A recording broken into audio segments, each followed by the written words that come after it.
to the first of many briefings for our district plan. So just a couple of notes from me. This is a public session.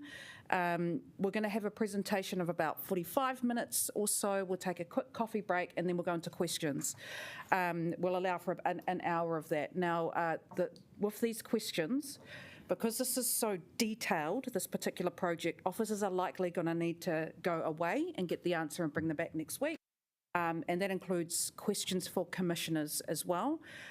So this isn't the time for the more political questions. We've got plenty of time for that. This is more about getting into the deep dive. So questions of clarification, and we need to utilise our officers' time very well. But I'm going to hand over to Liam, who will kick us off, and then over to the team. Thank you, Your Worship. Kia ora koutou, everyone. Welcome to the first, as the Mayor indicated, to a series of briefings on the independent hearing panel's recommendations on the proposed district plan. This briefing is the first of the 7 briefings you'll receive, the last 2 being Q&A sessions.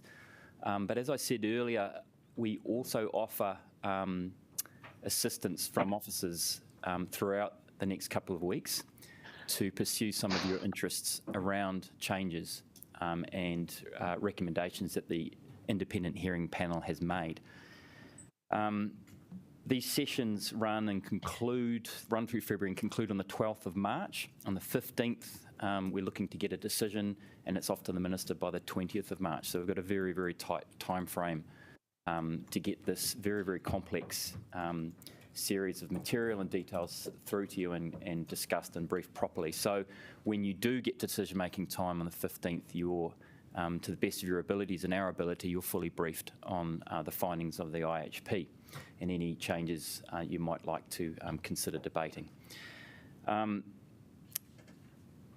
think I'd like to recap a little bit. I started at Council at 2020, and by that stage, the planning for growth process was well underway. I think I had the pleasure of actually signing that off and putting it up to Council when it was adopted.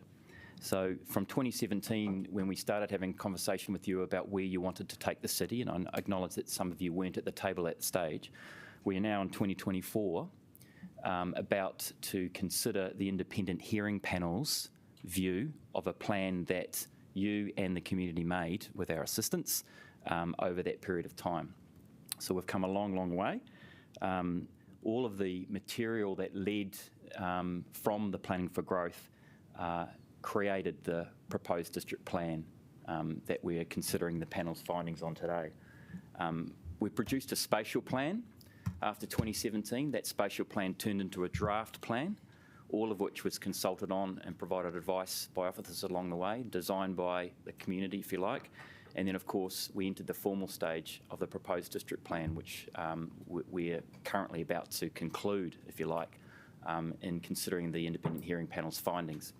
This particular session is a strategic direction session, but it's going to lift for you the key strategic themes and drivers to the plan and advise what the panel found on those key strategic drivers. Today, Sean's going to help you take you through the findings from the IHP, and we're looking forward to next week. We'll have 2 of the independent hearing panel members here to answer some of the questions as well. But for today, we're trying to keep the big strategic drivers clear and present for you. And as the Mayor has advised, we're also willing to take questions, answer them where we can, and get back to you with further advice throughout the week and before the next briefing. So over to Sean. Of clarification, yep. Liam, it's pretty unorthodox to ask commissioners questions. What was the thinking there? Through the Chair, the amendment to the RMA, which created the ISPP process, created a specific process where councillors may ask for questions of clarifications directly of the chairs of a commission. I can refer you to the section of the Act later. Yeah, that's right. So we're in the intensified streamlined planning process here. It was introduced in the last government, and we're heading towards, that's that deadline I outlined to you. We're actually looking at getting this in front of the Minister, who gave us that extension for 4 months, 20th of March. The other point I'd make today is that we are at a kind of a key point in the plan-making process, and the material is complex, it's technical, it's planners speak, and but actually sitting behind this is the fundamental kind of desire for the city to get some direction about where it's going to take growth into the future. There's a lot of people waiting to make some key investment decisions about the city on this plan and on the pathway that has been set with it when we first started the process. And so I just want to stress the importance of, at the end of the day, this does land somewhere. It lands in the development of the city, it lands in more housing and more economic development for the city, but it is the enabling tool that gets us into that happy place where people are confident investing in Wellington. Over to you, Sean. Oh, sorry. So I think before we fully kick off, just especially because there's a couple of us new ones to the process as well, but Councillor Wineta, Yeah, might just take another a very question. brief clarification on Councillor Pannett's question. Was that just clarifications can be asked to the chair of the IHP? Is that correct? That is correct. We have 2 chairs, so We'll kick off then. very good. So to be clear with you, councillors, on the 14th of March, the council will vote to adopt, reject or amend the recommendations of the Independent Hearings Panel. These are the matters that were considered in hearing streams 1 to 5 over the past last year. The outputs from the decisions will be those IHP recommendations you accept will become operative. That is the end of the process for them. They have become the district plan at that point. Those IHP recommendations that are not adopted or subject to amendment will be referred to the Minister for the Environment. They will then make a decision. With those amendments, you will need to provide an evidential basis for that. Officers will assist amendment makers with the clerical work in order to do that. Some chapters in hearing streams 1 to 5 have parts that are processed under the standard planning process, so Part 1, Schedule 1 of the Resource Management Act. You will vote on the 14th of March on those matters as well. The reason why I'm distinguishing between the two is those Schedule 1 processes are subject to appeal. The reason they are proceeding with the ISPP provisions is they are necessary to proceed together in order for the plan to work for resource consent applicants. The decision will cover those parts of the plan, so from strategic directions down to the waterfront zone, and these will be the chapters you'll be briefed on in the coming briefings. The Independent Hearings Panel is made up of these members. The 2 that will appear before you are Trevor Robinson in the top left-hand corner and Robert Schofield. The hearings were held from February to September of 2023. There were 6 hearing streams, 36 total days of hearings and 144 submitters that were heard. A lot of experts were heard in it, and they were live streamed and recorded on YouTube should you wish to go back and refer to them. But to get to the mechanics of how the decision will be made, between now and the 28th of February, all of the IHP recommendations on the ISPP, sorry, it's planning, there's a lot of acronyms, will be briefed to the elected members. On the 12th of March, and the preceding briefing now, there will be a Q&A for elected members. To assist you in this process, at the beginning of those Q&As, I'm planning on creating summaries for geographic areas of the city to show you in total what the plan does, both in terms of implications across the whole city, but also what it does neighbourhood by neighbourhood to help understand. The content of the plan works in layers. These build up over time to give you an idea of what the plan means for an area. So because of the quantity of material, it has to be briefed to you chapter by chapter, but the chapters interact with each other. So the order of proceedings, we'll just take this as read, lest I go through your calendars. But the way it works is essentially like this. If we take an area like Seatoon, the first chapters will build up the zoning. These are the large blocks of the plan. You'll then consider listed objects, things like trees or heritage buildings, character areas, those sorts of things. They effectively chip away at that zoning. You'll then also consider overlays like natural hazards, which have an effect on where and how people can build. And then at the end of the process, all of this will come together to give you the effective plan for that area. The elected members will be supported in this process by 3 groups of people. So there are your planning officers, so myself and Liam, and the staff that we're privileged to work with. They will provide the briefings, we'll answer the questions, and we'll assist in the drafting of amendments. We'll also write to the Minister at the end with the will of the Council. There will be legal and democratic support, as you have for every other council meeting you undertake. There will also be the independent hearings panel chairs, and through the questions at the beginning, we've covered what they'll be doing. I would remind you that an amendment to reject any of the IHP's recommendations should not be lightly made. You need to pay very careful attention to the reasoning supporting the recommendation of the IHP. And if a recommendation is rejected, you may provide an alternative recommendation. You do not have to, but it must be within scope. When you're looking to do things, we will explain how scope works and how it is inherited. Officers can provide advice as to what's in scope and out of scope. It's easier to do this with specifics than generalities.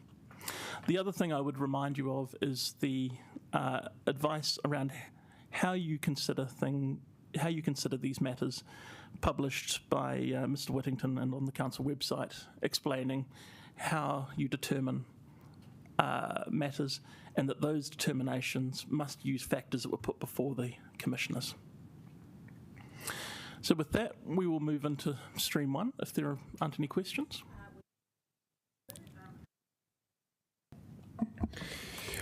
Just to clarify, that Q&A on the 12th of March, is that the Q&A with the 2 chairs, or is that an internal Q&A? You will have a Q&A with the chairs at each briefing through the process. Those Q&As are all of those questions that, as you've absorbed things through the process, will come together, I imagine, in your heads, and that's your chance to answer all those. Councillor Pennant. Look, I have emailed you about this. So where the commissioners have considered an issue, which they did on affordable housing, but didn't look at the actual specific remedy, then would that be out of scope to bring that in?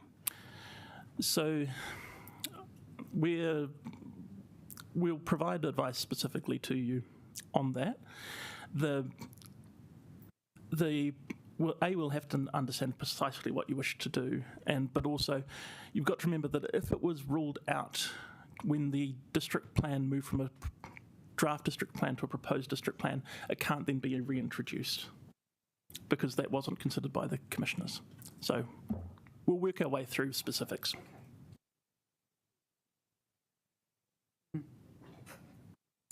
Very good. Yes, I'm just taking note that if you're going to do an alternative recommendation, you must use factors put before the commissioners. Does that mean that councillors are obliged to cite any particular set of evidence, or can they just make an alternative recommendation without any? No, what you're effectively looking to do is to reassess the balance that was given to submissions and choose another option. So you cannot simply create a new solution. So, for example, if there was a submission on a piece of land that said it should be 20 metres high, one that said 15 metres, and the proposed district plan said 25 metres, you couldn't then pick 16 metres.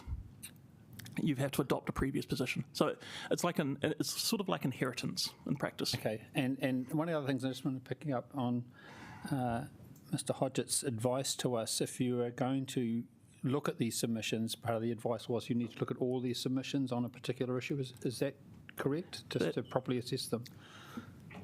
Yes, that is correct. So for clarification, councillors are not obliged to look at submissions. You can work simply from the recommendations reports provided to you by the commissioners. If, however, you do wish to go into the submissions, you are required to look at all of them on that subject. I know. I just want to get the mechanics straight about this stuff, but it's quite complicated. I think just one thing to remember, it's the subject line you pursue. Yeah, that's the key thing. If I know Iona's just raised the affordable housing policy, it's slightly different, but if it's affordable housing subject line, that's the material you'll follow.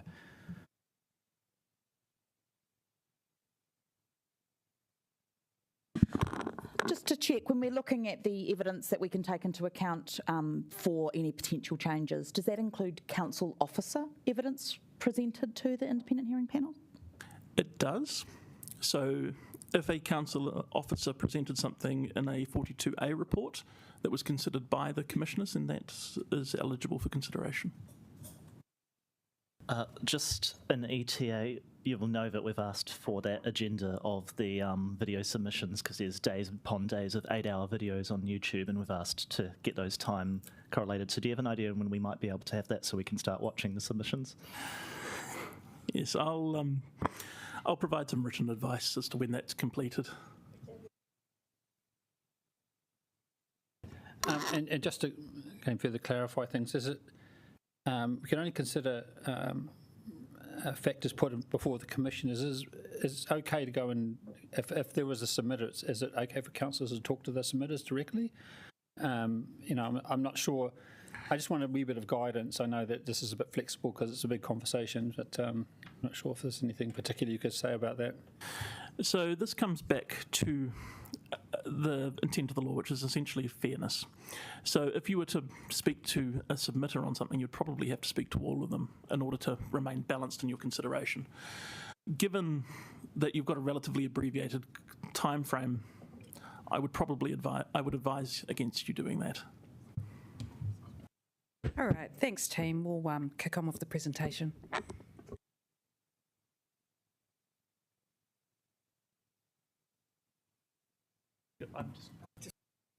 I will introduce him, then he can have the control.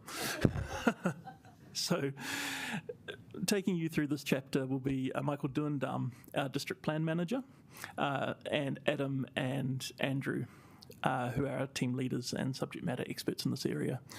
The chair that considered this stream was Trevor, and Mr. Robinson will be in person here next week. Off you go.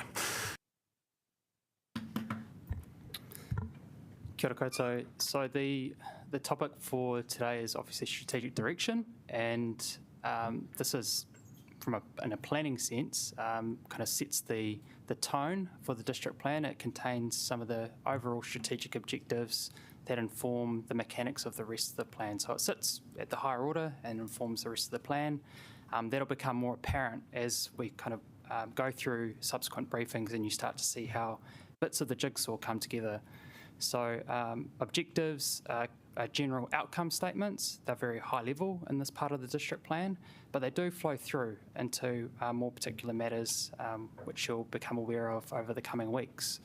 So importantly, it's useful to recognise that the strategic objectives have reflected some of Council's strategies and its own strategic direction, and also other legal instruments that the Council is required to give consideration to when preparing a district plan. So that includes things like national environmental standards or national policy statements. And what's, I guess, most important to recognise in this process is the National Policy Statement for Urban Development Capacity. So that's informed a lot of the intensification requirements and those sorts of considerations.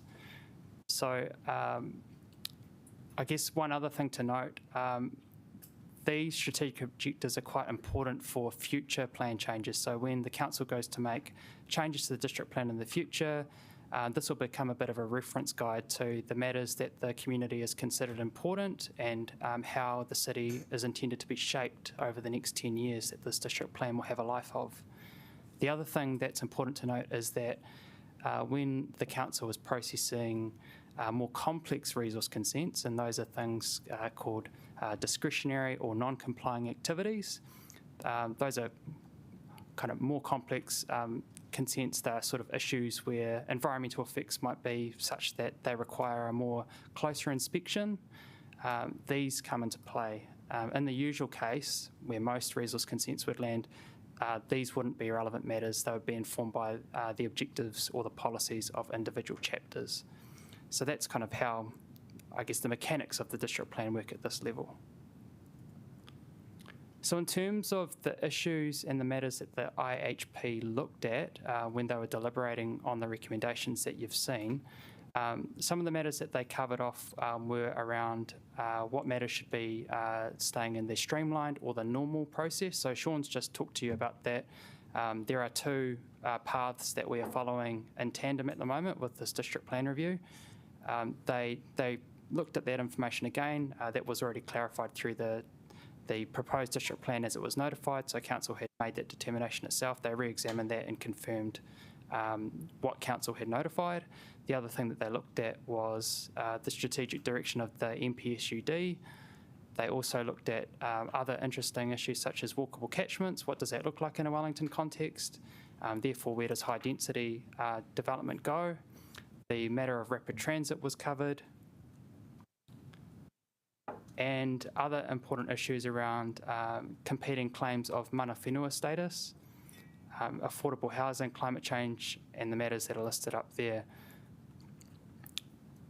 So in terms of what's in and what's out from the ISPP or the standard planning process, most of the issues that were dealt with in the strategic outcomes part of the plan review have really gone through the standard plan change process. Where they haven't, it's those matters that I've just briefly covered off. It's around the more kind of drivers of urban development, intensification. So they're those issues on the left-hand side there. What I'm going to do now is I'm going to ask my two team leaders, Adam and Andrew, to come to the table. They're going to talk you through some of the key findings of the commissioners. And they are officers who are very familiar with these topics. They dealt with them directly as part of the hearings process. So I'll hand off to Adam now.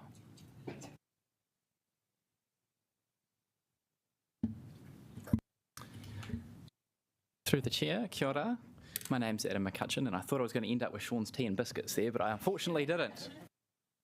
Alrighty, so in this part of the presentation, I'm going to take you through some of the detailed findings of the hearings panel, which have just been signposted by Michael.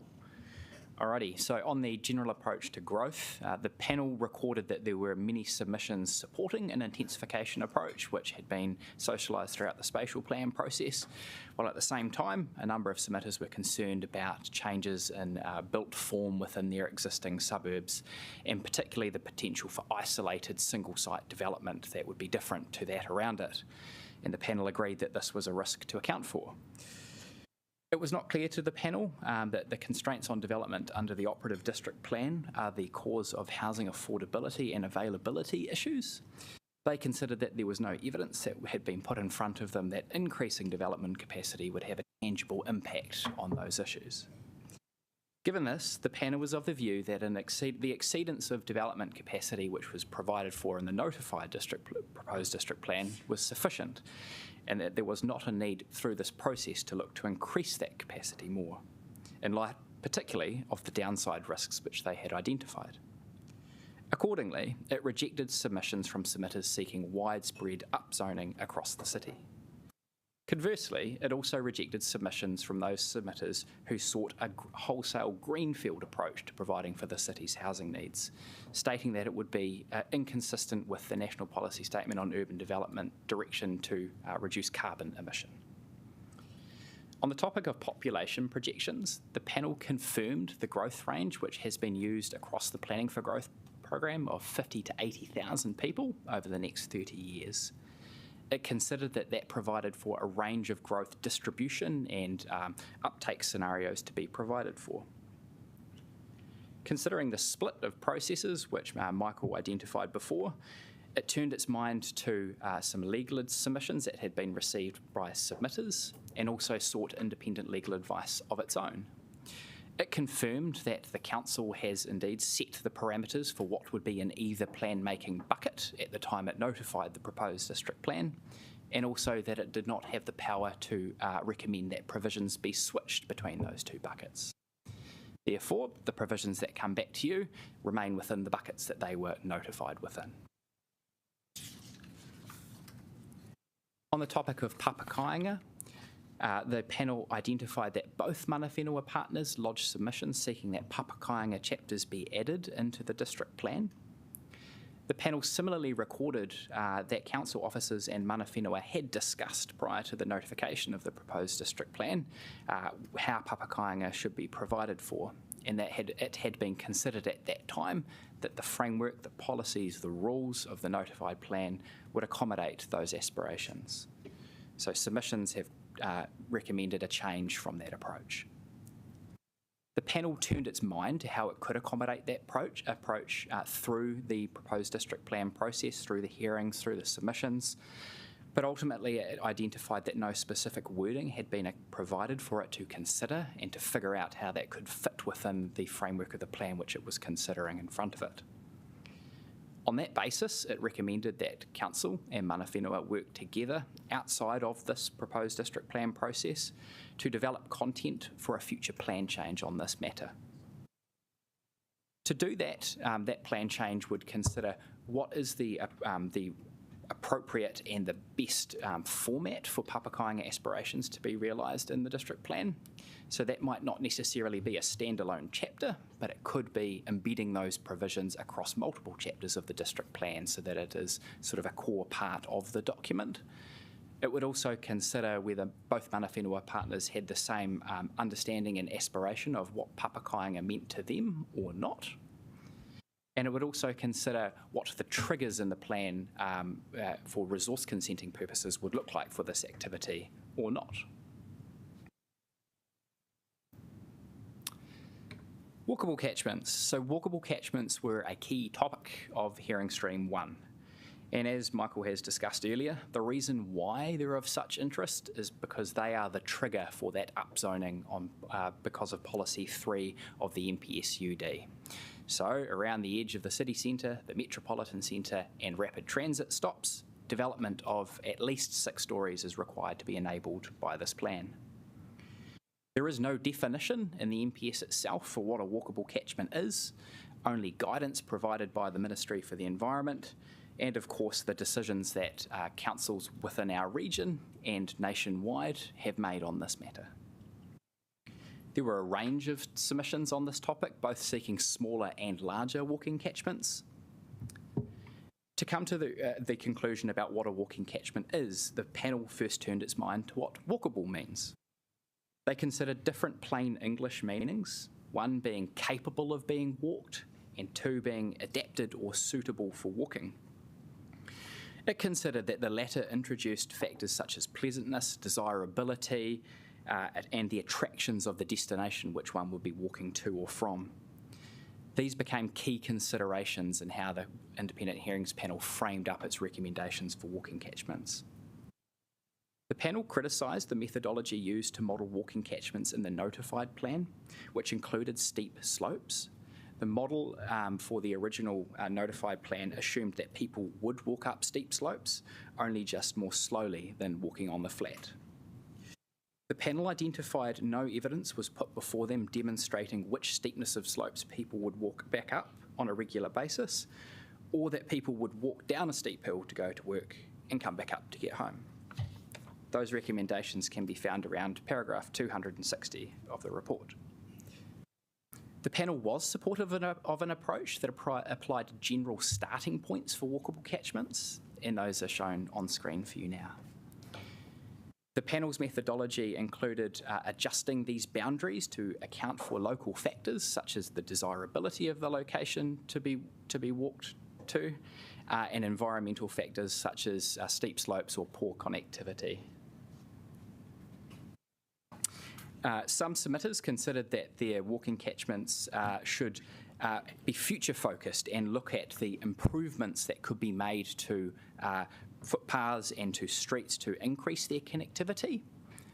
The panel agreed with this view to a point, but said that it would need a reason to believe such improvements would actually be realised to follow such an approach. The panel didn't consider that boundaries needed to be uniform.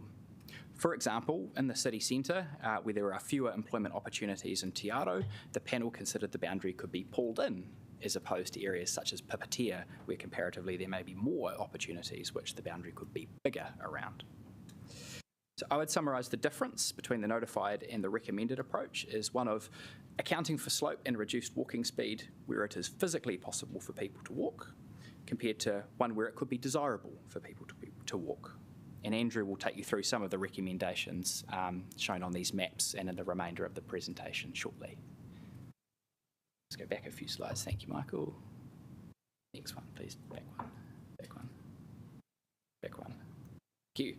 Alrighty, on the Johnsonville line, so this was the second big deliberation that took place in hearing stream 1, and it centred around whether the line meets the test of rapid transit. And as I've discussed just before, the implication here is whether 6-storey development would be enabled within its walking catchments.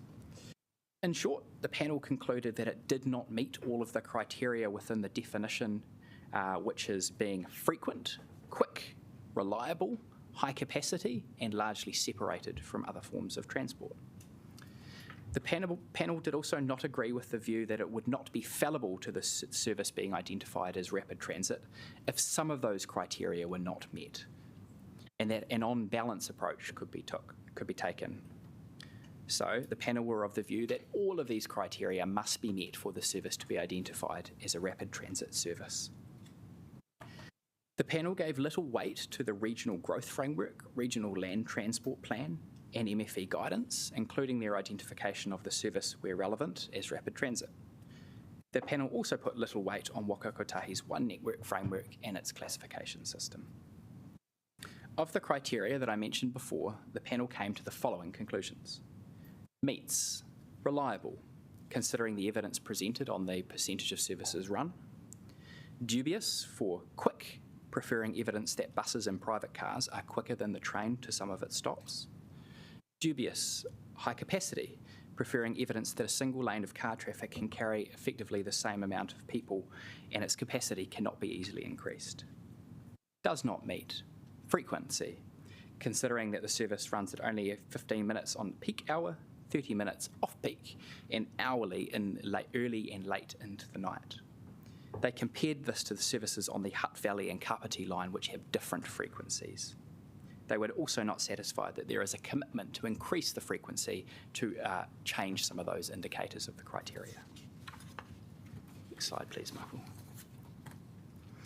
Considering qualifying matters, so those reasons to depart from the MPSUD's requirements to intensify, the panel considered that if sufficient evidence is presented to it before them in this hearings process, the extent or the number of qualifying matters identified can change from the notified plan.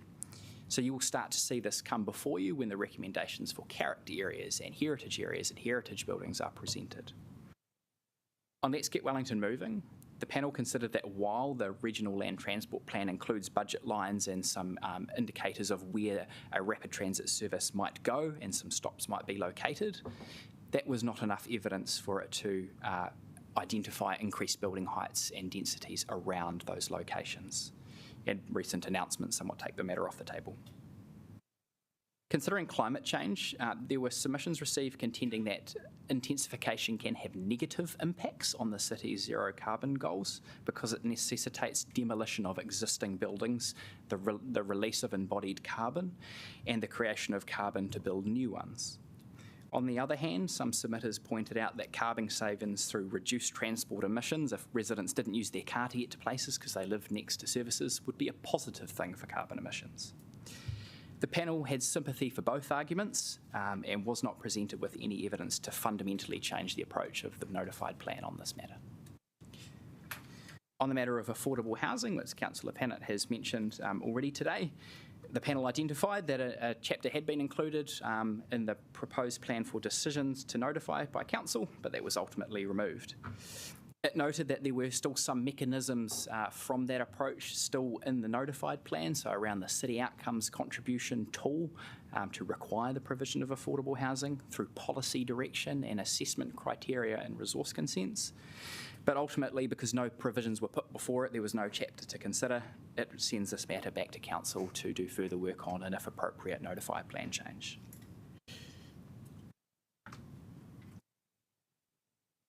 On mana whenua matters, Taranaki Whānui in its submissions sought that the plan recognise their iwi as having primary mana whenua status. The panel concluded that it would be inappropriate for them and this plan to make such a determination, given that Treaty of Waitangi settlement legislation affords Taranaki Whānui and Ngāti Toa equal mana whenua status, and they did not go any further on that matter. Submissions were received by Maopoko Tribal Authority, who are an iwi based in the Kapiti Coast, seeking greater recognition of their cultural associations, historical associations, and interests within the city. This was mainly focused around sites and areas of significance, where there are some identified connections and naming systems with sites that are of importance to them. The panel acknowledged that Maopoko do have a traditional rohe which extends into the Wellington region, and that the iwi wanted recognition in the tangata whenua chapter of the plan. The panel turned its mind to how tangata whenua is defined in the RMA, being iwi or hapu that hold mana whenua over an area.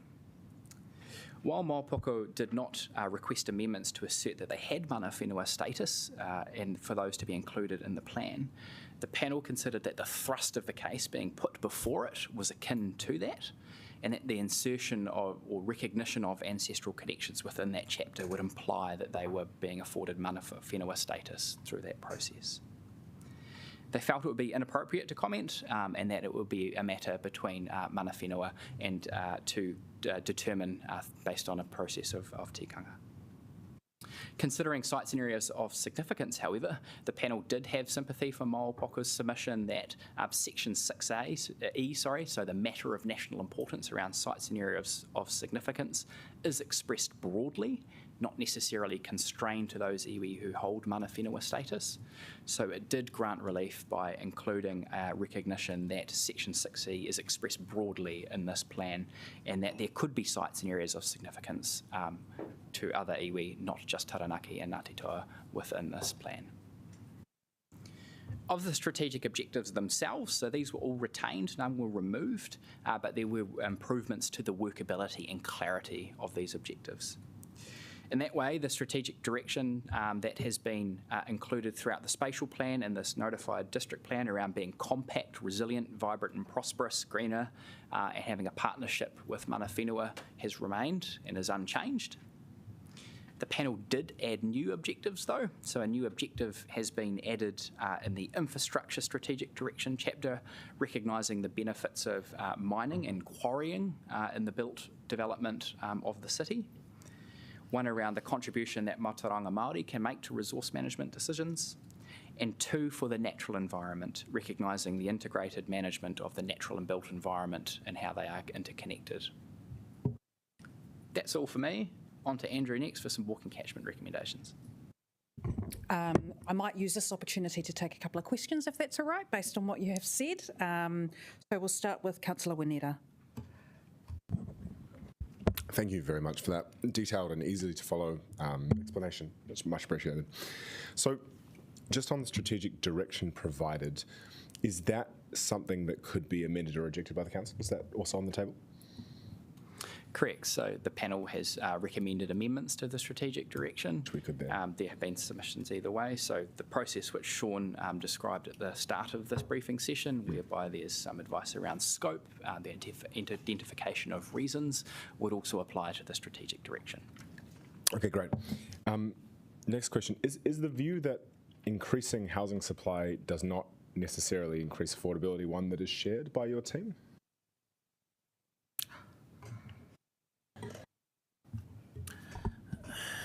It is not for officers to give our opinions on the recommendations at this point. The factors you are considering are the factors that were put before the commissioners. Those opinions in that particular form were not put before the commissioner. Very well. Next question is, so was frequency the only criteria that the Johnsonville line did not meet in terms of classifying it as MRT? So the panel's recommendations are around about paragraph 190 of that report. They considered that it meets reliability, but stated it was dubious for quick and high capacity. Dubious whether it met. Right, but it explicitly, they feel it explicitly does not meet the frequency Correct. criteria. Right, And frequency is the only one that they thought was a flat out no. Correct. The words are, does not meet that criteria. So my follow-up Sure, all right, last one. In fact, no, I'll leave it for later. Thank you very much. Councillor Pennant. Thanks, Adam. Yep, I agree. It was... Oh, no, if you want to keep on. Thanks, it was really clear. So I guess then that answers my question around the affordable housing, because I did read the Commissioner's view. So it would be impossible for me to put something up. It would just basically mean a variation that we would have to work on. Simple yes. So what you would be looking at is amendment for a plan change. Yes. So just obviously I know the answer to this question, that we did vary our last plan 82 times, I think, over 80 times anyway. So can we do that immediately? So for clarification, a variation and a plan change are different things. Yeah, yes, you can order a plan change at any time you like. Okay, and is there also, have officers programmed in some time as the science, our scientific knowledge changes, you know, around climate change and around earthquakes, that we will be able to look at that and make adjustments as needed? So that comes back to the decisions of Council about how you wish to keep the plan up to date. It is a living document, so plan changes will be required. And as you said, the last plan was changed about 80-something times. Yeah. And last question, did they have anything to say about sunlight? I can't remember reading in the first two reports anyway. So there is some discussion in report 1A around sunlight being a qualifying matter or not, and the panel concluded that there wasn't evidence provided to them to determine whether that should be a qualifying matter or not. That's my recollection of it. So, sorry, then the government, as I understand it, have said the MDRA provisions are optional. Will you cover that part in a later briefing around the... So the application of their strategic direction through the rules is probably the piece you're most interested in, and those sunlight rules are contained in later chapters you'll be considering. In terms of the government's announcements on the MDRS, we must continue to follow the law until such time as they change the law, and no Amendment Act has passed through the House as yet to do that. Okay, but so if I, so taking that point on board. One more question, Councillor. Just the last one. That if I did want to provide more sunlight access to the good people of Wellington, then I would be able to do that, or I can't because the evidence wasn't put before it? So we are slightly preempting the receipt of further Commissioner recommendations in that. Later in the process, and once you have a clear idea of the objective you wish to achieve communicated to us, we can sit with you and work out what that will look like. The only thing I would remark to Council is that you need to provide the exact words that are going to form the regulation of the plan. We cannot take signalling amendments. Councillor Chung. Thanks very much, Adam. At the beginning of your presentation there, you talked about the Commissioners considering a population increase of 50,000 to 80,000. Was this verified, or do they confirm the validity of this figure, considering that the Stats Department and Sense Partners have different figures? Through the chair, so the panel was presented evidence by Dr. Curtin Lees, Sense Partnerist, demographer and economist, and that's available on the Hearing Stream 1 page. There's a statement of evidence from Mr. Lees. The panel's report considers Mr. Lees' evidence and agrees that that range is appropriate. Councillor Matthews. The independent hearings panels said they weren't presented with evidence to substantiate increased housing impacting affordability. It is my understanding from presenters that that information was presented to them. Are officers able to provide us any advice on whether that information was provided to the panel? From a purely factual chain of events, submitters have provided content in their submissions on matters. The interpretation of that content then becomes a question for Commissioners from yourselves. If councillors have concerns about inconsistencies between information provided to the independent hearing panel and what has come out in the recommendations, how is that just questions we should ask of the panel when they come to us? Do we have any other venue, any other way to verify? Ultimately, the balancing of factors between submissions and the recommendations of the independent hearings panel is the process you are engaged in. If you believe that the factors have not been correctly balanced and that the reasoning is not correct, then you should look to either reject or amend that decision. Thank you. And just one more, the new kind of walkability element of pleasantness. And I'm just kind of concerned that with the recommendations around Adelaide Road, that there was, one of the reasons the walkable catchment was reduced was because the lack of amenity on that walk currently. And did the independent hearing panel take into consideration that increased housing and population walking that would actually affect the amenity of that walk?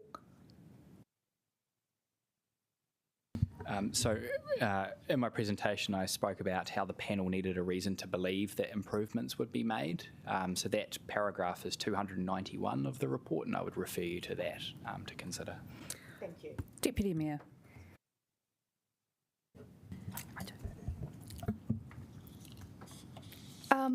Just a question around, I guess, and it might relate similarly to the Adelaide Road one, but with, if we're moving into an advanced bus route, will the possibility, how will we be able to upzone around major bus stops on public transport, for example?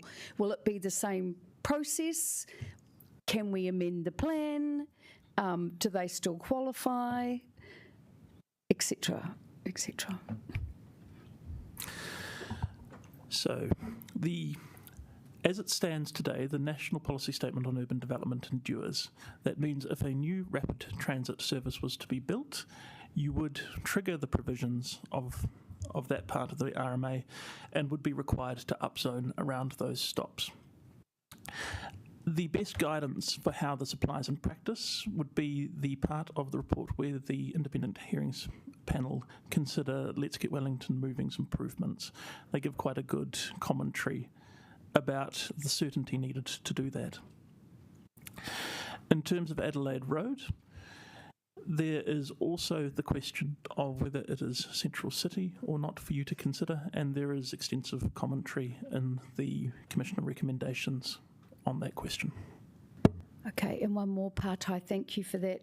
Just regarding the evidence around embodied emissions for over demolition for intensification and living close to the city and transport, just is there I haven't been able to read into that area, is there evidence based on that decision from commissioners?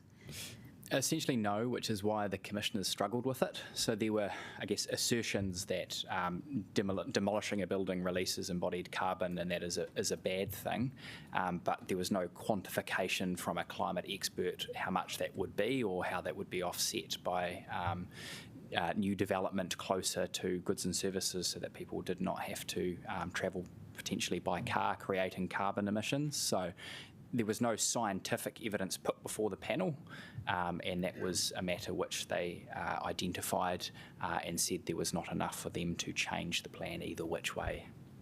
Great. Okay, thank you for that. Just before we continue on to the list, I've just been told we're only a quarter way through the presentation. So I'm going to be really strict with the 3-question max, and we're just going to move on because there'll be plenty of opportunity for questions. Councillor McNulty. Vibes-based planning, love it. I'll carry on from Councillor Matthews. So some submitters have said they feel that their representations have been submitted. Some have said they might have said the sky is blue sometimes, and others have said the sky is yellow, yet what's been put in the report is that the submitter said the sky is blue. So they feel that it's not just a case of debate, it is outrightly been misrepresented. Now these are professionals and they're, of high levels of integrity, so I'd assume they would want to issue a correction to the report if they've misrepresented things. Is that a process for them to do so? I have not seen such a process operate. That would be a question for the chair of the commission. Okay. So, I mean, I guess, because there isn't a code of ethics in the profession. They've got, spirit of fairness, fidelity, and objectivity. So if they've misrepresented someone who said the sky is yellow as saying the sky is blue, do they have a professional obligation under their codes to correct in the report, in your opinion? I think that's probably a question for the chairs who will be here next Tuesday, is it, staff? Yes. Yeah. I think Sean's here, and I think particularly Adam's doing a great job representing and referencing the paragraphs in the submissions that you can refer to in terms of some of the decisions that are confusing councillors. Happy to make it. And for third, I'll just say, so the Melling line versus the Johnsonville line, my understanding is that they have similar levels of service and that the Hutt Council have found Melling line fits within NPSUD provisions, yet Johnsonville doesn't. So is there a need to be regionally consistent, or is this really up to the government to make a call on? So you are correct, the Melling line is identified in the Hutt City IPI, which has now had its decisions as a rapid transit service, and accordingly Policy 3 applies. What I will say is that the NPSUD must be implemented by each territorial authority, and those high growth councils, including us, Tier 1s, are able to implement the NPS as it sees fit. The Ministry has released guidance as to how it thinks those tests should be applied, and our hearing panel, as has been evidenced in their report, put very little weight on that guidance. Okay. If there is time for one more later. No, there is not. Sorry. Councillor O'Neill. Kia ora, I was just wondering on what basis do the commissioners determine a finding from all the evidence presented, or in some cases, like take the example of walkable catchments, instead of relying on MFE advice or Section 42 reports, they're relying on like Google Dictionary to determine the outcome around walkable catchments. So I was wondering what kind of obligations they have to follow a case of best practice, as you would in many other sectors, making it a determination on arguments put. So the Ministry for the Environment provides training to commissioners through the Making Better Decisions course. That course material and the material on the website gives an idea of how commissioners should behave, and some of your colleagues have also been accredited. You have as well, haven't you? Yes. Forgive me. It's been a long day. The application of those principles through this particular set of IHP recommendations is, however, a question for the commissioners themselves. Right, thanks. Councillor Free. Mine is pretty simple. There's been a few, I did have a quick squiz. There's been a few instances where they've said they haven't had enough evidence, or evidence hasn't been presented. Am I right in thinking there's nothing that can be done about that now? That is the case. This does create an interesting dilemma for councillors in your own consideration, because you must weigh whether if you wish to contest a recommendation, you need to weigh the inputs to that recommendation. Where you don't believe a recommendation is valid through a lack of evidence, there isn't an opportunity to introduce new evidence. No. Because you must consider things that the IHP considered. So therefore, you may look to instruct a plan change to trigger a new process in order to get that evidence, or you may be comfortable on making a call. I see, okay. I think Iona asked this, but can I ask it again? How soon after we go through this process can we trigger a plan change? And I think your answer was almost immediately, but can you just, So, in practice, the provisions need to become operative in order for you to do a plan change on them. Okay. So there is a natural lag there until such time as you receive minister decisions, depending on which part you're dealing with. There is also the cost and effort implications. I would remind you we are continuing to process the Schedule 1 hearings in the meantime. So there is a cost to doing plan changes, and they would have to enter Council's work program and be provisioned. okay. I'm going to take final questions from Councillor Randall, and anyone else I had on the list I've already asked, so I'm going to leave that to the end if that's cool. So after you, Councillor Randall, I'm going to let officers finish their presentation, and that'll leave us plenty of time for questions at the end. If you need a break, cup of tea, I'll just let you do that yourselves. Councillor Randall. Yes, I just want to follow up on that too. So if a councillor feels that the plan is not correct, according to where they think the plan should be, there's really two methods by which they can get the correct thing into the plan.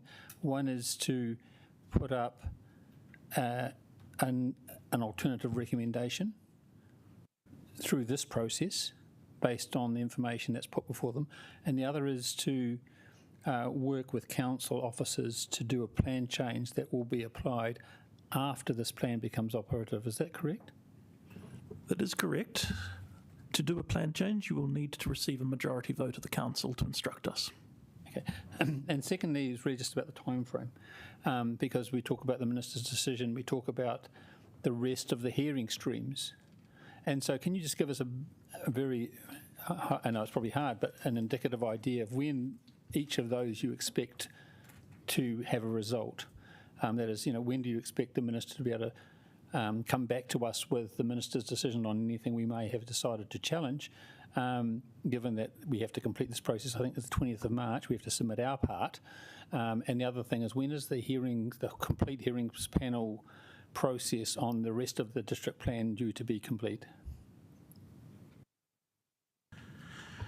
In terms of the minister's consideration, this particular minister has not yet considered an IHP recommendation to my knowledge, so it's a little difficult for me to estimate.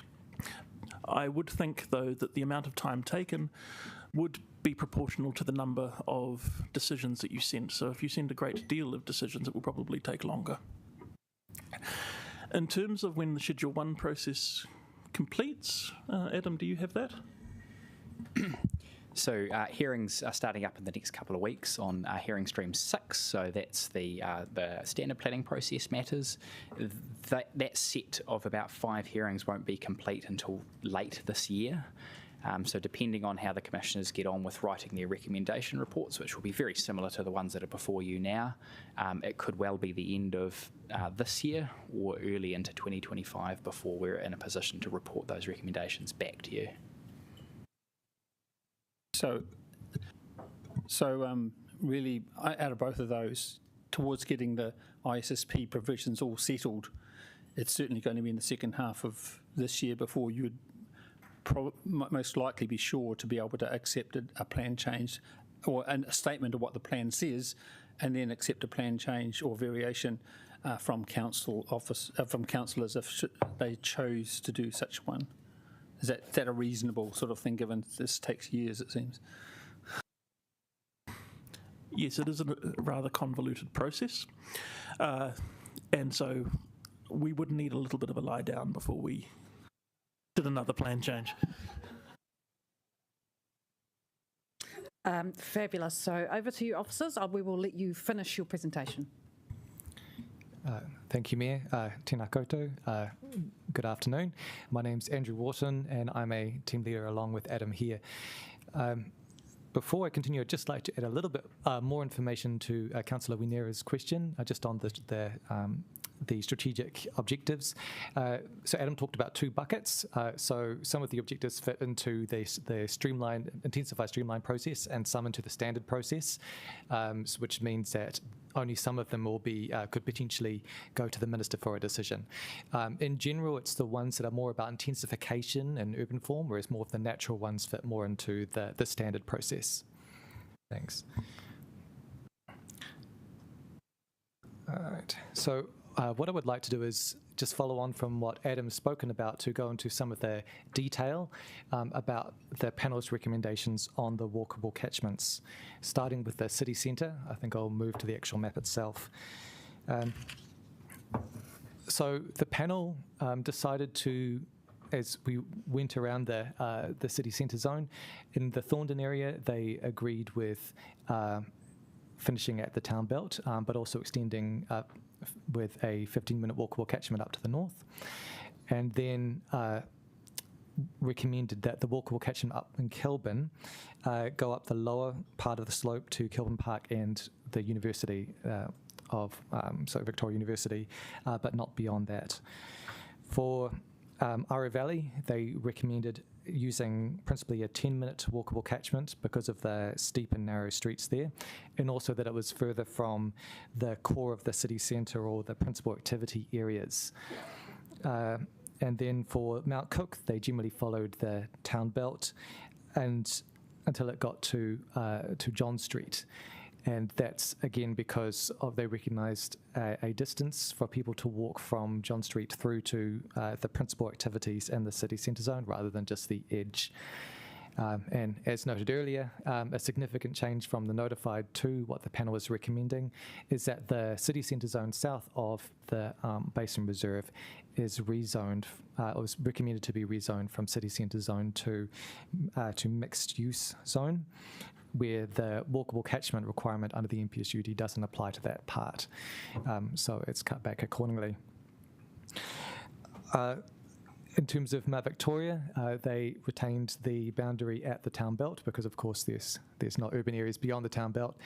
And with Oriental Bay, they used a 15-minute walking catchment out to Grass Street corner, but they did exclude the upper parts of Hay Street beyond property 7 and 8, recognising that it was steep and quite very narrow and unsuitable for intensification. So that's generally the approach they took to determining the walkable catchment. Of course, that's only a starting point. Beyond that, to work out what areas to upzone to high density residential, they took into account other qualifying matters, such as natural hazards and character areas and historic heritage.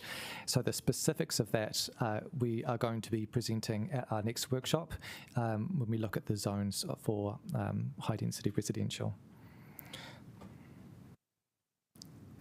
Right, yep, covered that.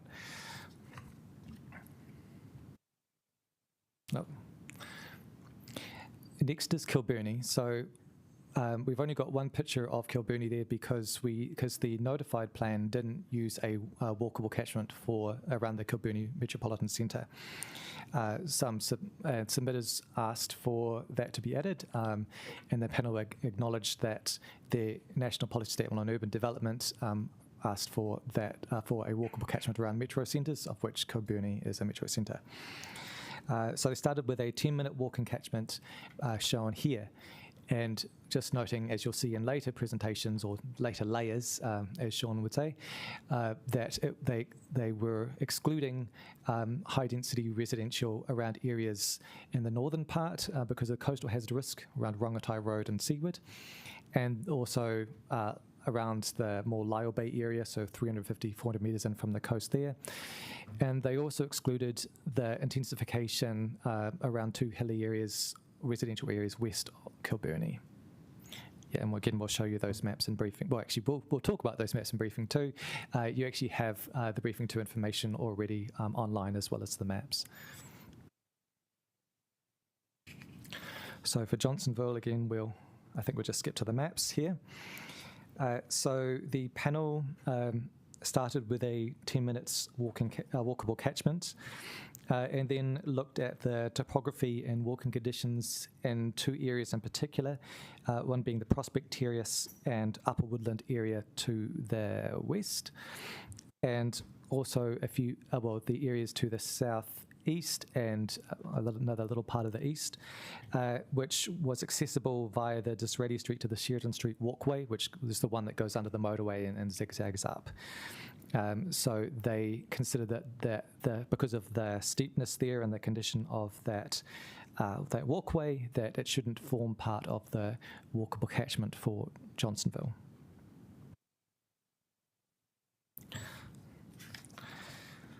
For Tawa, I'll just remind you about what the proposed district plan had. So it had a 10-minute walkable catchment around Kenepuru Station, which is actually just outside of our city, but the walkable catchment is half of it is within the city.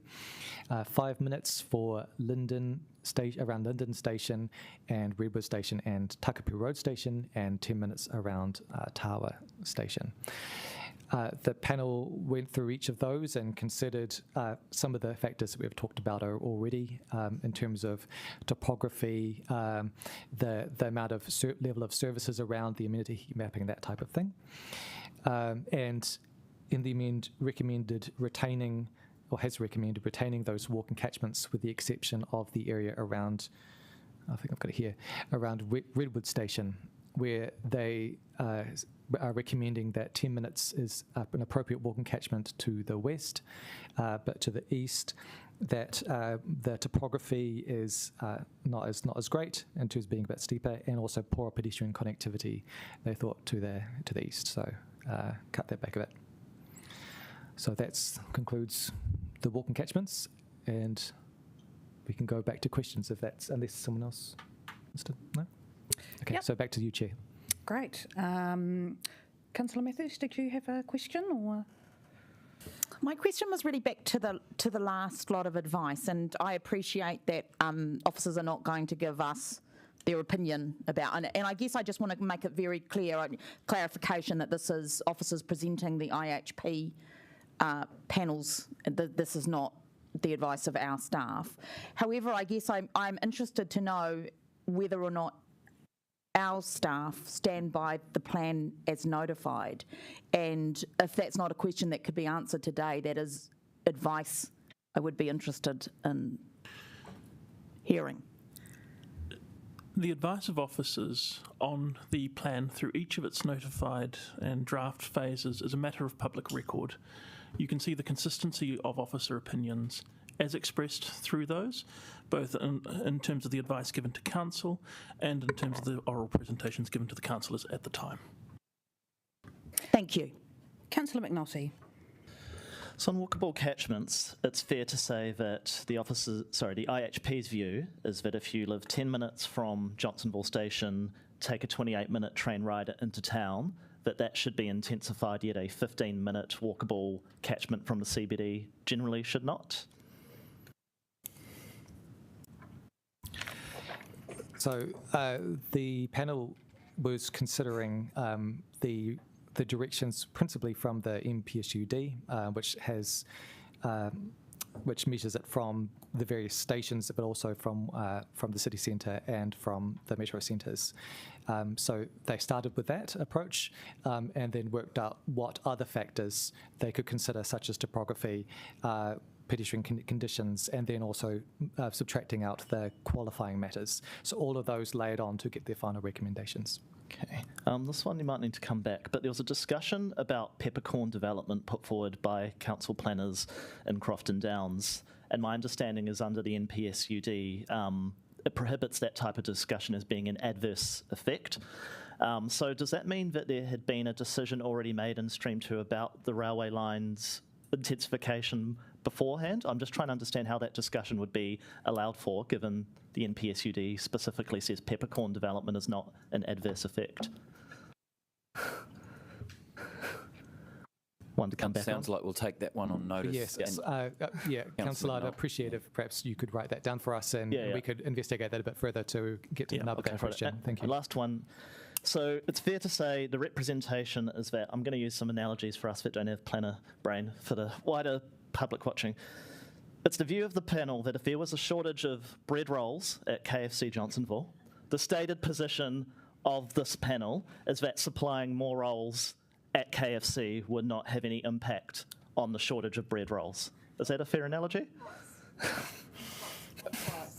Our job is to impartially put before you the advice of the panel, absent of the views of officers. Given the panel didn't actively discuss KFC, we cannot possibly consider it, though I have been considering Councillor Chung's KFC for quite some time now. Councillor Free. Yeah, I'm just wondering if we could flick back to the community catchment, because that looks very different from when it left our table, and I understand why.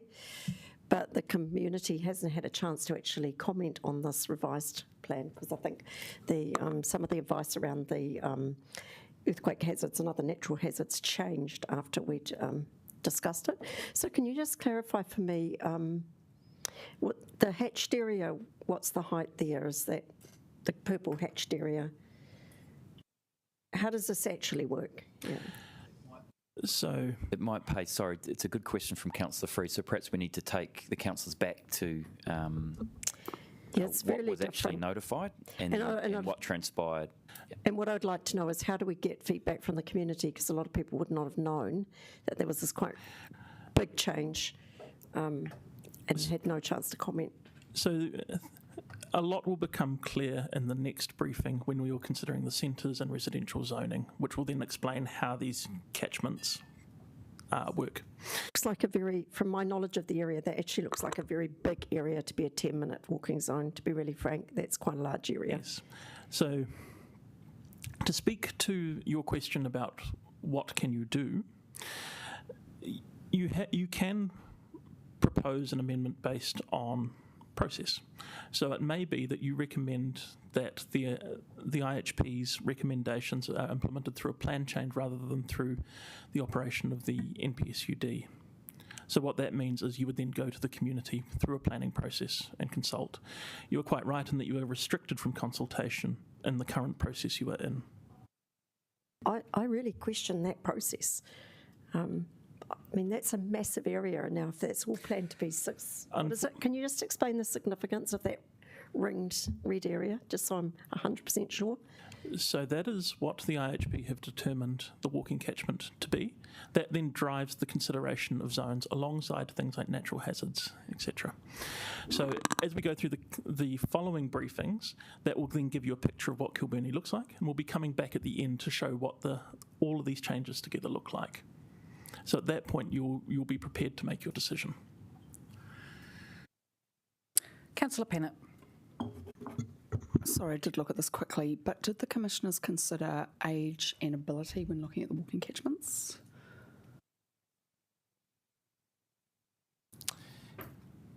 The panel did receive evidence looking at what effect age has on the ability of people to walk. So they asked for that, and staff actually presented some evidence on that.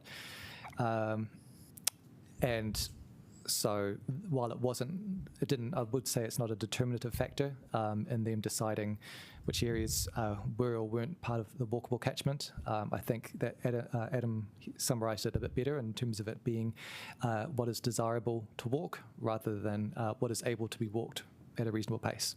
It's kind of the change in approach. Yeah, I mean, my ability to walk is much greater than my 83-year-old mother, for example. So I'm just, okay, anyway, I can look at that later. The other thing, look, I know you've got an important job here, but I'll do an analogy. The staff gave advice on the Basin Reserve flyover, which was a good thing. It went to a Board of Inquiry. The Board of Inquiry disagreed. The Council continued to disagree with the Board of Inquiry, went and appealed it, but eventually had to accept it. So I presume that staff, when they go into this legal process, you can put your expert view across, but the commissioners also have a job to do, and there's a process, and they have come to a view. Yes, so reporting officers acted in that capacity during the preparation of their 42A reports. At that point, the professional and opinions of council officers were given in that capacity. Now we are acting more in our core public service clerical roles, which you're familiar with. Deputy Mayor. Yeah, kia ora. Can we just go back to Adelaide Road walking catchment and the new rezone? So can you just remind me what mixed use means in terms of housing ability? And I guess it's the same question, what basis, how did the commissioners make that decision given Adelaide Road is in quite a ripe state to become more densified? So at notification, the mixed-use zone is one which enables a variety of activities, so commercial, residential, above ground floor, industrial, recreation, a whole bunch of activities are enabled similar to those within the city centre zone. The notified mixed-use zone has a focus on enabling those things to occur, perhaps not such a focus on building design, relationship to the street and aesthetic. The recommendations for this area will be online at 5 o'clock tonight. The mixed use and the city centre zone recommendations are out there. The mixed use ones are out as well. And that picks up on some of those design elements and design being a key driver of good outcomes. And those are sort of embedded within this area. But we'll get to that briefing next week. Councillor Wineta. I promise this is my last one. I'm frankly amazed at the speed at which you've managed to get across this very complex process. I've been wading through this for the past 3 or 4 days, and it is tough going. So my question is, so in the recommendations, I read that the IHP states that the risk of development, quote, out of keeping with the area that it's in is a risk that needs to be taken into account. My understanding of the NPSUD is that actually is a risk that cannot be taken into account by decision makers. Is that correct? So for the panel's consideration of this matter, I refer you to paragraph 145 of their report.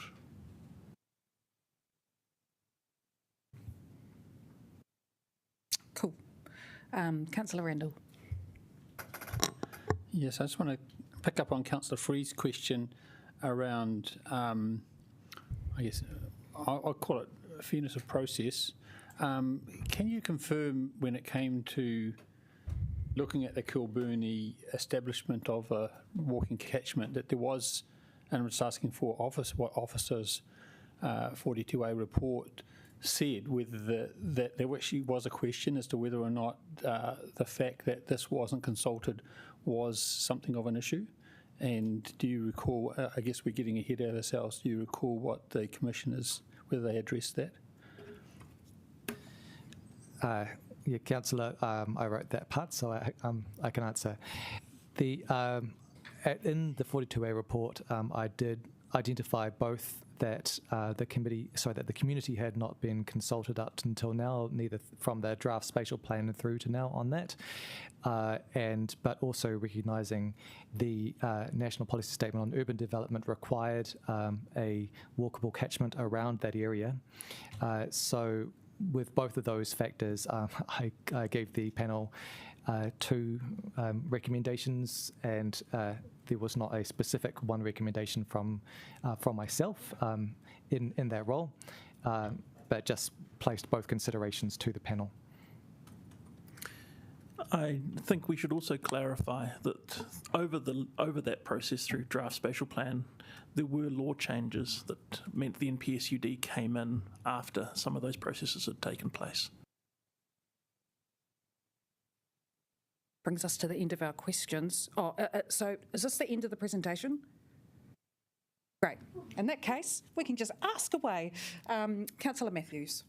Yeah, I'm just interested to find out how topography is now being taken into account with the independent hearing panel's recommendations, because it was already taken into account by council in the time that was allotted to walk up streets, uphill, and now it's sort of a double whammy because the catchments have been decreased to take into account hills. Is that correct?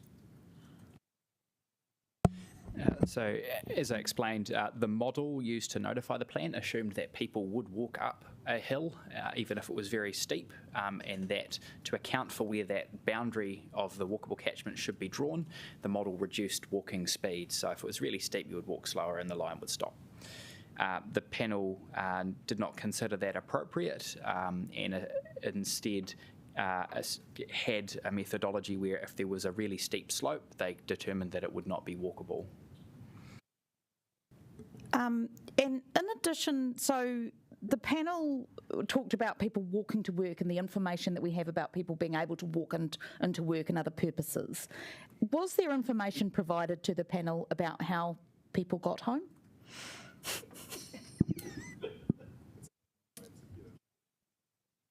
I don't recall specifically, but there was information provided about the journey to work data and where people walked from, how often they did it, how long that walk was. That was all put forward before the panel. Thank you. Councillor McNulty. In terms, hopefully I'm not preempting later on in the process, but they've come to us and said they think there's a number of permissible potential dwellings in this plan. Are the geotechnical conditions taken into consideration around those dwellings, that even though an area may be captured in a walking catchment, it may be completely inappropriate for six-storey development given underlying geotechnical issues? And does that reduce the overall deliverable capacity? So, complex questions, it's a slightly complex answer. There are a number of places the geotechnical concerns are taken into account. There are the hazard layers of the plan, so you'll be briefed on those in a couple of weeks' time. They can limit development and affect development, so along the coastlines, for example. There is also what's called feasible capacity, which is built into the economic models that sit in the analysis of yield that is put before the commissioners. So that accounts for where there is site fragmentation, for example, so sites can't be assembled, or particularly steep and unsuitable sites, they can be removed from those calculations. And did we supply all of that really specific level data in them making the plan as well?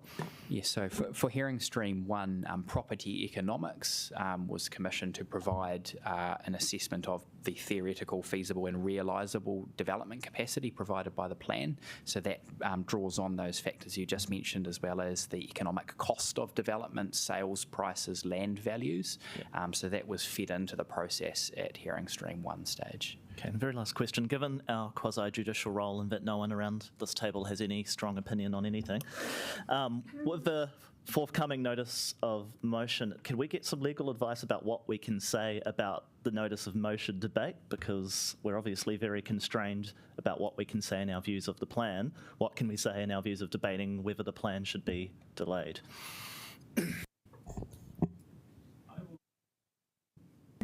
I will seek answers from our legal counsel to that effect. Thank you. Councillor Chung. Thank you. I have a two-part question. The first part is that looking at the walking catchments, I assume that the commissioners would have actually gone out and walked these areas themselves rather than just look at Google Maps. Would that be a correct assumption? The commissioners did some specific field trips. One being example being the trek from Johnsonville up to Sheridan Terrace, and a few others as well, I believe. Might have done Grass Street as well. So yeah, they did a few of those treks, but it wasn't a comprehensive exercise. They relied quite heavily on advice and other walking data. Okay, thank you. The second part of my question relating to that is that I was looking at the plan, and it states that you haven't specifically mentioned it here, but in Kandala they're looking at a maximum of 12 stories around the village there. Now, it seems to me that there's a real problem around there with parking. So would these developments be forced or will be compelled to actually have off-street parking because there's so little around there now? So is that a consideration? So we'll get into the detail around the specific zoning pattern and heights for Kandala at next week's session, but it's not 12 stories, just to clarify. The National Policy Statement on Urban Development, when that came in, also required councils to remove and not to regulate minimum car parking requirements. So even at present now, there's no minimum car parking requirements for any development. Councillor Pennant. Was there on the strategic objectives, did you, or you were aware of any scientists who came and gave evidence about the pressing problems of climate change and and biodiversity crisis? So I'm not aware of any scientists that specifically came. There may be submitters that came and spoke or provided evidence who do have scientific credentials. That may well be true. All of those submissions and the credentials of the people who wrote them are able to be examined by yourselves from the council website. It's just quite a lot. And the other thing, did they look at the relationship between transport behaviour and location of dwellings? Because, for example, my very inner city street, there's a lot of cars. I know people walk a lot, but there are a lot of cars. Yes, evidence was presented to the panel on the rate of walking and other multimodal or other modes aside from cars in different parts of the city, down to a suburban and statistical area level. And the general trend from the various experts showed that, as expected, the further away from the city, the lower the level of walking, and the reverse as well. So I wasn't clear enough, maybe. Okay. Once someone is in a good place like there by a train line or a bus route, or they're in walkable distance, are they more likely to actually do it?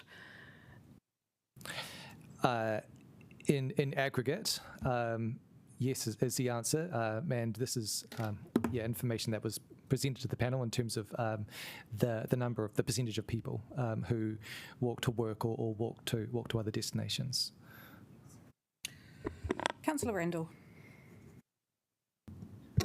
Yes, thank you. I wonder if you'd also explain a little bit about the role of expert witnesses versus non-expert submitters in terms of the consideration that the commissioners have made. There were a lot of, as you said, there were a lot of over 100 submitters, but throughout the report, most of the references that commissioners have made are towards the expert witnesses that have been put up by various parties such as Kainga Ora. Can you just explain that element of the commissioners' considerations for us, if you can?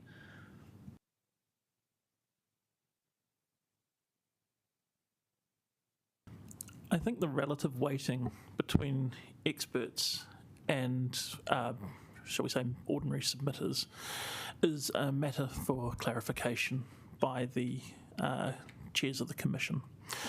I would say, as a general observation of planning practice, that the more specific and arcane the consideration, the more likely it is to be a discussion between experts as opposed to involving members of the community.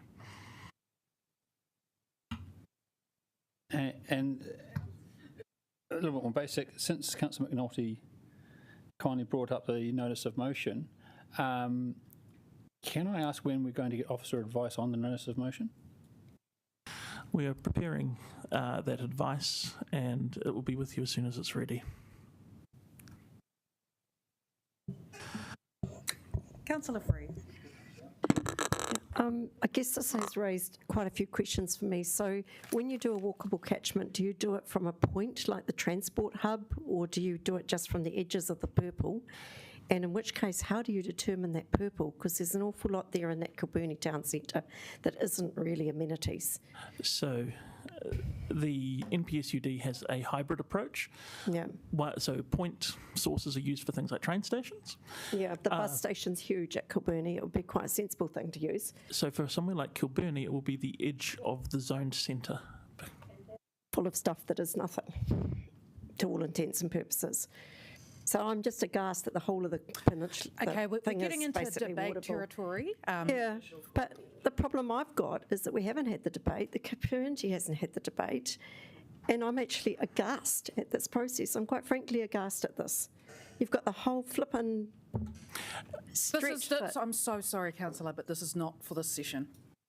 We have more briefings coming. We have a very lengthy process, but right now we want questions of clarification. So the question out of all of that then is, how did you determine that purple? So I would remind you that what is being presented to you are the Commissioner's recommendations. The purple is the input from the zoning decisions that have been taken in the proposed district plan with alterations according to those made by the commissioners in determining the zone boundaries.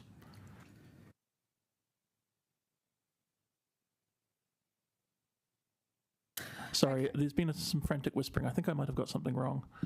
The frantic whispering was the extent of that metropolitan centre zone has not changed from the operative district plan. So that purple is purple in our current district plan. Realise that, but that was under a different, that was the whole thing at the time. Now you've taken that as a starting point and added this great big swathe around it. Okay, no, our officers didn't. Remember, they're presenting information by the commissioners. So, and we will have an opportunity to talk to the commissioners. So, look, I'm going back to the list. I've got you, Iona, and you, Tony, but Deputy Mayor. Cool. I did. Just coming, and I can't remember, but I did hear you talk about economic evidence. So I just want to understand, was there an economic lens over all of the decisions? And is that one of qualities of the commissioners that were able, in the decision-making process? There was economic evidence presented by submitters and expert evidence. There was not, however, a specific economic skill set that was identified on the commissioner list. Great, thank you. Councillor Matthews. I think possibly both these questions might be in a to-do. I guess reading the recommendations that we've had so far, it seems that there is more capacity for housing being taken out of the recommendations than put in. And so Kilburnie aside, so my question is, at some point, will we be able to get a total provision of dwellings that is, as a result of these changes, plus any thinking about what the underlying assumptions were and if they are different from the independent hearing panels in terms of what zoned capacity is actually delivered versus the notified district plan? Yeah, I think through Madam Chair, that's the intention of the team. They're doing the work now. If you recall the spatial plan to the draft district plan, councillors, those who were there when they adopted the draft, we provided that evolution, if you like, of the hectares that were zoned in the city or upzoned for the city. So we'll be able to see a kind of evolution of this plan, hopefully, very soon, and it'll also show the independent hearing panel's recommendations and what difference that has made. Thank you.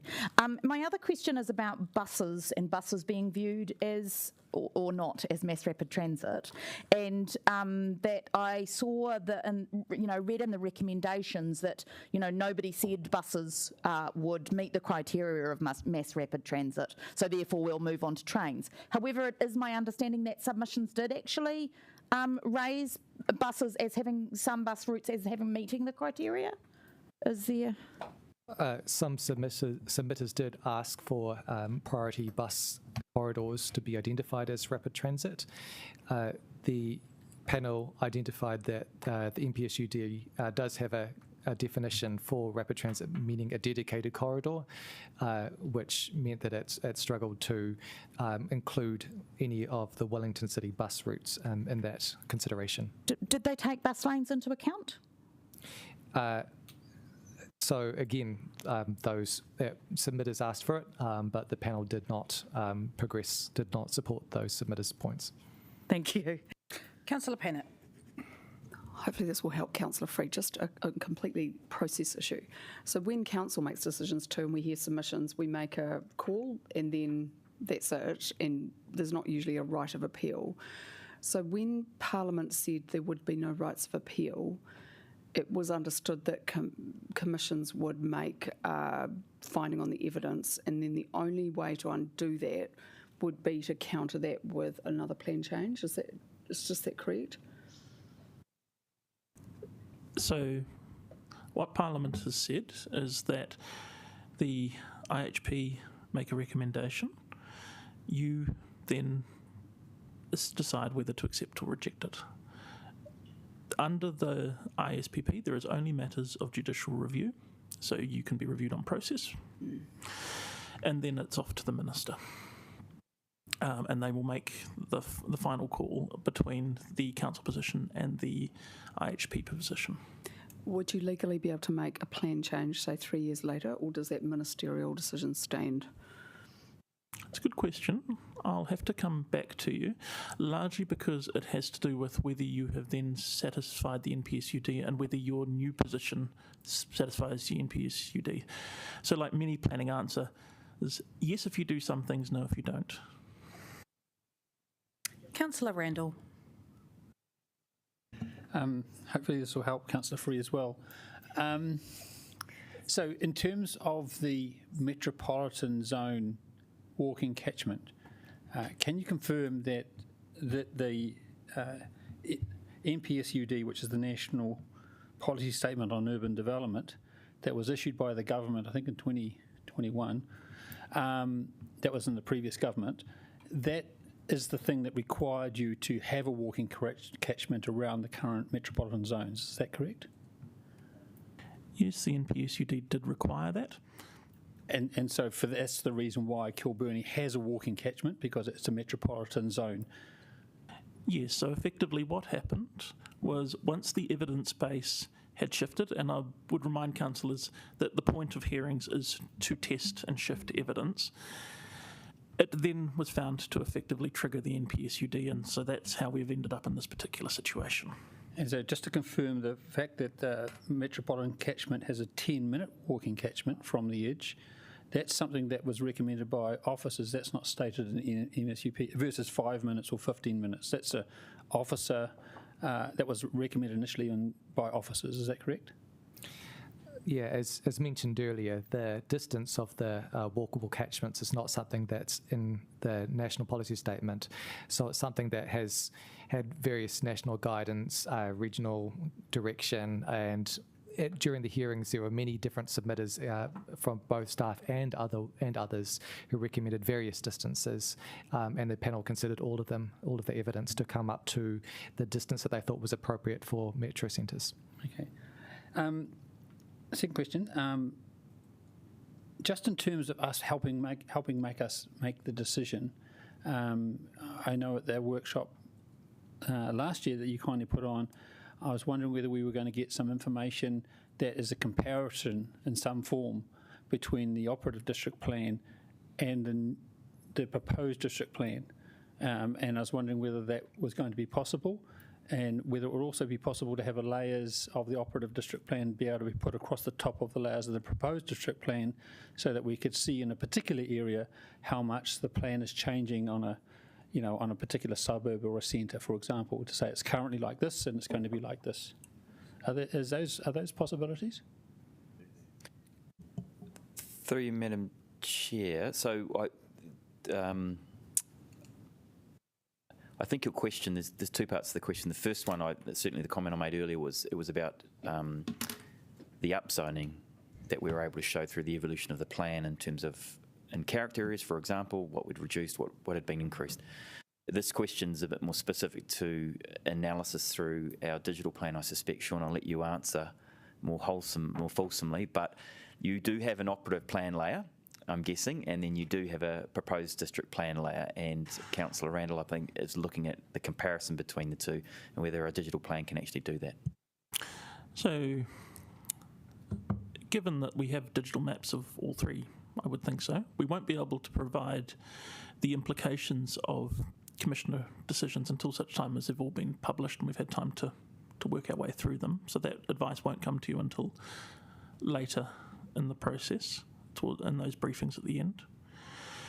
The thing we just have to be a little careful of is where the panel have used the operative district plan in their decision making, it will be in scope, but we'll have to check whether the operative district plan would be in scope for areas where they haven't used it in their decision making. I'm getting shaking heads saying no. So I'm just looking for a comparison then, because I know that while there's a broad thrust of this and we're in the first strategic part of it, some of the points where councillors may identify something that maybe they may see as incorrect will be in more detail. And obviously the other thing is people want to look up, what's happening to my house, what's happening to my business. So that detail, if it's available, will be very helpful. So that communication to the public can take place after your decisions. The challenge we have is, remember, I can't create new evidence for you at this point. You must consider the evidence that has been put before the panel. So in providing you advice, I have to be very careful not to manufacture new products. So, and that's to the point. So just for Councillor Randall's benefit, that's to the point of those maps you're showing the councillors today. That is reflecting the independent hearings panel's position on the proposed district plan. I think what might help Councillor Randall is sitting down with the officers and going to your particular areas that you're interested in and trying to do the comparative analysis through the digital plan. And officers can guide you about your questions through that process. I also think, Sean, you were suggesting ward by ward. I think you mentioned earlier in the briefing. Yeah, I think ward by ward is the most practical way of doing it. Very helpful for all the 3 ward councillors to sit down and go through those more minutiae changes. So just to be clear, the same strictures which bind you bind me. You're not to consider things that haven't been before the commissioners, and I'm not to put things before you that haven't been before the commissioners. I find that tricky. I assume the operative district plan has been put to the commissioners. Well, not in all cases. It depends on their decision making. Because remember, the baseline of their decision making is not the operative district plan; it is the proposed district plan. Okay. Fair. This is complicated. Lastly, we're going to make decisions, and so I just not to answer you, but I just wanted to know whether or not in perhaps the next session or soon we will have an example of what we will be presented against which we're going to make a decision. Because are we making a decision against the Commissioner's report, or against a set of rules that are in the proposed district plan, or a set of maps? I mean, what is it that we're actually ticking off as we go through these various layers? So I just wanted to see if we can maybe have a bit of a working example, or not a working example, just a test example to say, when we come along and look at, let's say, suburban centre heights, what are we being presented with? A set of paragraphs, do you agree or disagree with these paragraphs or these rules? That's just an example, because in the end we're going to get this big set of these things. And so we'll do a worked example. I'll make it a hypothetical, so it's not using a real plan provisions. But that'll have to take place just a little bit later, given I've already published your next briefing. But that can be done. Okay, we are coming to the end, starting to wrap up. Final questions. Councillor Free. Yeah, so Liam, not to put you on the spot, but when you did tell me that the rules had, the science had changed a little bit about the resilience, you did say the staff would be recommending, informing commissioners there'd been no consultation, and recommending that there was some sort of consultation process. Where did we go with that? Did they get told that this hadn't been consulted? So as Mr. Wharton gave in his previous answer, they were informed there had been no consultation to this point. And then this is where we work with councillors to consider the IHP recommendation and then what you wish to do with that. Yeah, and the other question I would have is whenever, what are we doing about green space? Because this could easily become quite a built-up area. It has very little green space at the moment. So we didn't consider this as holistically because it's come at a late point. So what's going to happen? Well, that's right. I think, that's another area of planning that's probably not sitting in this forum. That's a development plan or an urban design framework for Kilburnie. And that is, those sorts of plans help inform, as you know, investments through their long-term plan. So when we determine higher densities, and when we determine, as a result of those higher densities, additional growth, we then need to look more finer grain at the immediate area and determine whether or not we can start to look at green spaces and fund it accordingly. So slightly different planning process to but scheme. I guess I'm I understand what you're concerned talking now about, that it hasn't had a holistic approach at all. Yeah, I understand what you're saying. So In this particular instance, it's just the tools to rezone the area. I think with the finer grain detail will come, as I said, with an urban design framework or a development plan for that particular area once the decision's made. Councillor Matthew? Good. That brings us to an end. And could you please let the Commissioner, the chairs, know that I would have definitely like to hear their thinking behind this. Cool. When they come. Give them a heads up if you don't mind. Sure. So, Councillor, you will have to ask them questions to elicit response. So what I'll do is I'll work with you to write some questions. Ask the right questions, yeah. So thank you very much, councillors, and thank you, Madam Chair. Thank you, team. Great line of questioning.